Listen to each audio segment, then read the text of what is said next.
శరీరం బరువవుతుంది, మనిషికి శరీరం బరువవుతుందా? తెలంగాణ ప్రభుత్వానికి చదువుకున్న నిరుద్యోగులు భారమవుతాడా? పనిచేస్తున్న భారమవుతాడా? ఏమడుగుతున్నారు మా వాళ్ళు? నాతో సర్వీస్ చేయించుకోండి. 8 గంటలు కాకపోతే 10 గంటలనే చేస్తాం, 10 గంటలు కాకపోతే 12 గంటలనే చేస్తాం. కానీ మేము మా పిల్లలు, మేము మా భార్య పిల్లలు ఒకరికి చేయి చాపి బతికే పరిస్థితి రావద్దని కోరుకుంటాను. ఈ రాష్ట్రంలో ఉన్న అవుట్సోర్సింగ్ ఉద్యోగులు కావచ్చు, కంటింజెంట్ ఎంప్లాయీస్ కావచ్చు, మీలాంటి మీటర్ రీడర్లు కావచ్చు, వీళ్ళెవ్వరు కూడా ఓ అమ్మకో ఓ నాన్నకో వైద్యపరమైన అవసరం వస్తే చేయించే స్థితిలో వీళ్ళు లేరు. మీరు కనిపించిన అమ్మ నాన్నకి అన్నం పెట్టే స్థితిలో వీళ్ళు లేరు. వీళ్ళు ఇప్పుడు కోరుకుంటుండల్లా, వీళ్ళు ఆశిస్తుండల్లా మా భార్య పిల్లలకి కడుపు నుండి అన్నం పెట్టగలిగే స్థాయిలో ఉంటే చాలనుకుంటారు వాళ్ళు. హైదరాబాద్లో ఉన్న ఎత్తైన మేడలలో అపార్ట్మెంట్ కొనుక్కునే కోరికలు లేవు వీళ్ళకి, జాగ్రత్త కొనుక్కునే కోరికలు లేవు వీళ్ళకి. వీళ్ళ కోరికలల్లా చదువుకున్నాం కదా, మాకు పెళ్ళిళ్ళు అయినాయి కదా, మాకు పిల్లలు ఉన్నారు కదా, వాళ్లకు కొంత మంచి చదువుతో బాగుండని కోరుకుంటారు. ఓ తెల్ల రేషన్ కార్డు ఇట్లాంటి ప్రభుత్వ సహకారం అక్కర్లేదు మాకు. చదువుకున్న టాలెంట్ ఉన్నం ప్రపంచం మొత్తంలో యువశక్తిగా దేశం అని చెప్పి గర్వంగా చెప్పుకుంటున్నారు. తెలంగాణ రాష్ట్రంలో కూడా యువశక్తి, చదువుకున్న యువశక్తి ఉందని చెప్తుందో అలాంటి యువశక్తి దేశ పురోగమనంలో, రాష్ట్ర పురోగమనంలో వాడుకోమని అంటున్నారు తప్ప మాకు అంత శక్తి ఉంది, మేము పనిచేయడానికి సిద్ధంగా ఉన్నాం. కానీ మన బానిసలకి చూడకండి, మనల్ని ఆకలితో చంపకుండా ఉండాలనే కోరికతో ఇక్కడ సమ్మె చేస్తున్నారు. మీరు అనుకోవచ్చు వీళ్ళకేం పని లేదని. వీళ్ళేం పర్మనెంట్ ఉద్యోగులు కాదు నాకు తెలుసు, వీళ్ళు కాంట్రాక్ట్ ఉద్యోగులు కాదు నాకు తెలుసు. ఆర్టిజన్స్ లెక్క సబ్స్టేషన్లో పనిచేసే లాంటి ఉద్యోగులు కాకపోవచ్చు. ఈవెన్ సబ్స్టేషన్లలో పనిచేసే ఆర్టిజన్ ఉద్యోగులు కూడా ఇవాళ మాకు ఒక 5,000 పేసి ఏం పోతుంది.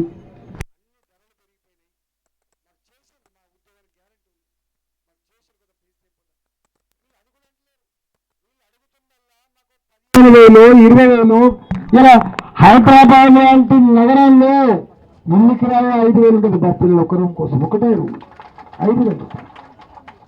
ఇవాళ కొంచెం మంచిగా ఉంటే 10,000 రూపాయలు అవుతుంది. ఇల్లు కిరాయి ఎక్కడ కట్టాలి, కరెంటు బిల్లు ఎక్కడ కట్టాలి, పిల్లలకు ఫీజు ఎక్కడ కట్టాలి, పిల్లల ఇళ్లలో ఉండేటువంటి కుటుంబానికి పాల బిల్లు ఎట్లా కట్టాలి, రెక్కాడితే కానీ దుఃఖంలో ఉన్నాం మనం. ఈ డబ్బులు కూడా నెలలో లేవు. ఇదే డిపార్ట్మెంట్ వేరే వాళ్ళ గురించి వ్యతిరేకంగా మాట్లాడుతున్నారు కానీ ఇదే డిపార్ట్మెంట్ ఆర్థిక మంత్రిగా పనిచేసేవాళ్ళు చెప్తున్నాం. హైయెస్ట్ సాలరీస్ ఉంటాయి ఇలా,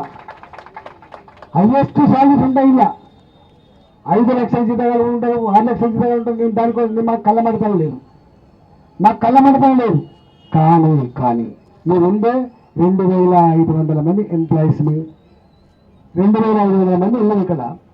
ఈ 2,500 మందికి ఒక 10,000 రూపాయలు 15,000 రూపాయలు ఎక్స్ట్రా ఇస్తే మీకు కొంత మునిగిపోతుందా? నేను డిమాండ్ చేస్తున్నా, సమ్మె చేయాలని తీసేస్తాను మిమ్మల్ని, నేను వేరే వాళ్ళకి ఇస్తామని చెప్పి బెదిరించే ప్రయత్నం కూడా చేస్తాను.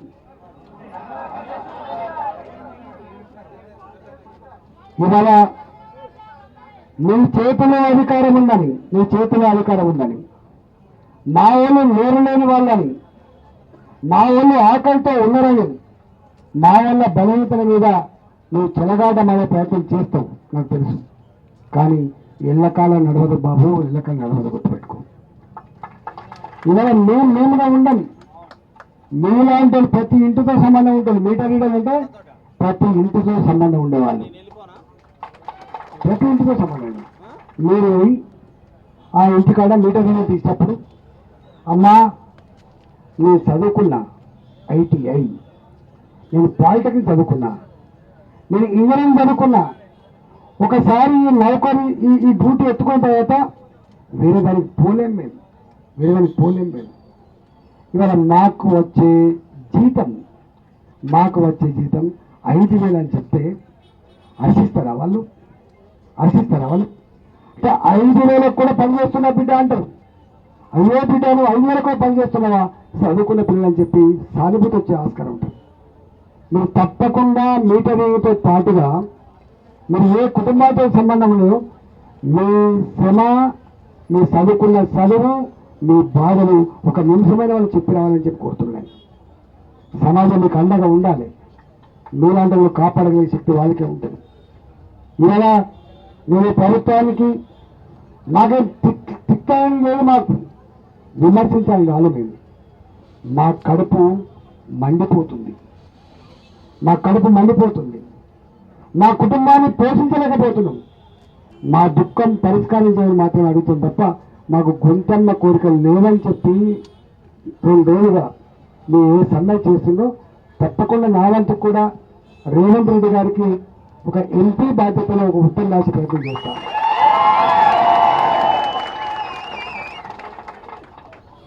నేను ఒకసారి ఆర్థిక మంత్రిగా ఉన్నప్పుడు ఇవన్నీ ఆర్థిక మంత్రిగా వస్తాయి.